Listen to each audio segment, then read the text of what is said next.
ইতি দ্রৌপদী, কবি সুবোধ সরকারের লেখা। আমি তোমাকে এতদিন বাদে, এতগুলো চৈত্র মাস বাদে, এতগুলো পতনের পরে, এতগুলো উত্থানের পরে আমি তোমাকে আজ চিঠি লিখছি।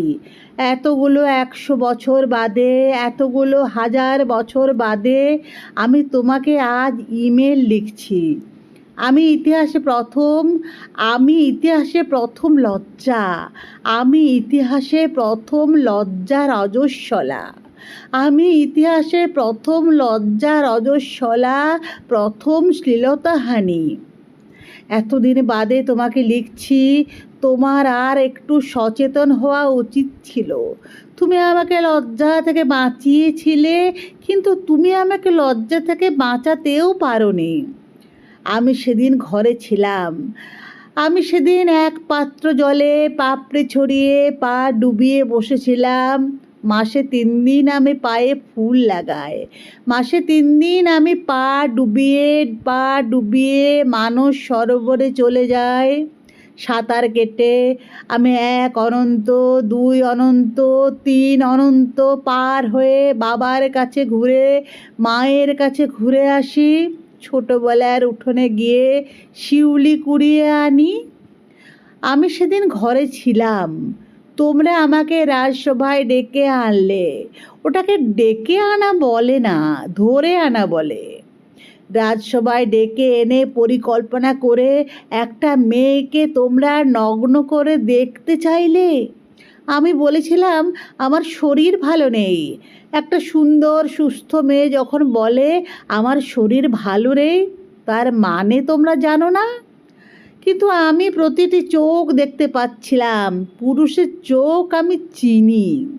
কোন চোখে ফাল্গুন, কোন চোখে বৈশাখ, সেটা সবচেয়ে ভালো বোঝে একটা মেয়ে। তুমি আমাকে রক্ষা করেছিলে। তুমি আমাকে ঠিক কতটা রক্ষা করেছিলে কৃষ্ণ? সাগরের জলে ডুবতে ডুবতে, জল খেতে খেতে কেউ যখন পাড়ে উঠে আসে তখন তার দিকে হাত বাড়িয়ে দিলেই হয় না। এতক্ষণ তুমি তার নাকানি চোবানি দেখলে। তোমার হাত কেন আর একটু আগে এগিয়ে এলো না? আমি যখন প্রায় বিবস্ত্র হয়ে এসেছি তখন তুমি শাড়ি পাঠালে আমায়। তোমার যখন এত শাড়ি, এত লম্বা শাড়ি, যা দিয়ে একটা গোটা আকাশ ঢেকে দিতে পারো, সেটা তুমি অত দেরি করে আমাকে পাঠালে। ততক্ষণে আমার যা হবার হয়ে গেছে, ততক্ষণে আমার লজ্জা, আমার অপমান হয়ে গেছে পিতামহদের চোখের সামনে। সন্তান তুল্য বালকের সামনে আমার অসম্মান ঘটে গেছে। তুমি আমাকে ভালোবেসেছিলে কৃষ্ণ, নাকি তুমি তোমার রাজনৈতিক ক্ষমতা দেখাতে চেয়েছিলে? ক্ষমতা একটা নেশা, যে নেশা করে না তাকেও ধরাতে হয়। ক্ষমতা একটা চড়, সেটা দুর্বলের গালেও মারতে হয়, বীরের গালেও মারতে হয়। ক্ষমতা একটা দড়ি, সেই দড়িতে অন্যের ছেলেকে জড়াতে হয়, নিজের ছেলেকেও জড়াতে হয়। কৃষ্ণ, তুমি যাকে ভালোবাসো তাকেও কি গর্তে ফেলে দেখতে চেয়েছিলে? অসম্মানের গর্তে, বিদ্রূপের গর্তে। তুমি কি বোঝাতে চেয়েছিলে? প্রতিটি পুরুষ আসলে পুরুষ। পুরুষের কোনো কন্যা নেই, ধাত্রী নেই, মা নেই, স্ত্রী নেই। তার চোখের ভেতরে একটা চোখ আছে, সেই চোখ দেখতে চায় একটা শরীর। সেদিন যখন ঘরে ফিরে এলাম তখন সূর্যের আলো শুয়েছিল আমার ঘরে। সে আলো আমাকে জড়িয়ে ধরল, সে অপরাহ্ন আমাকে জড়িয়ে ধরল। আমি আলো থেকে, অপরাহ্ন থেকে নিজেকে সরিয়ে নিয়ে দাঁড়ালাম, আমার ঘরের মাঝখানে দাঁড়ালাম।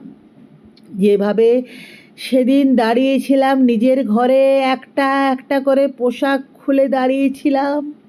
100 বছর, 1000 বছর বাদে, 2000, 3000 বছর বাদে আমি ঠিক ওইভাবে দাঁড়িয়ে আছি। আমার শরীরে কোনো কাপড় নেই, কোনো সুতো নেই। কেন আমি ওইভাবে দাঁড়িয়ে আছি সবাই জানে।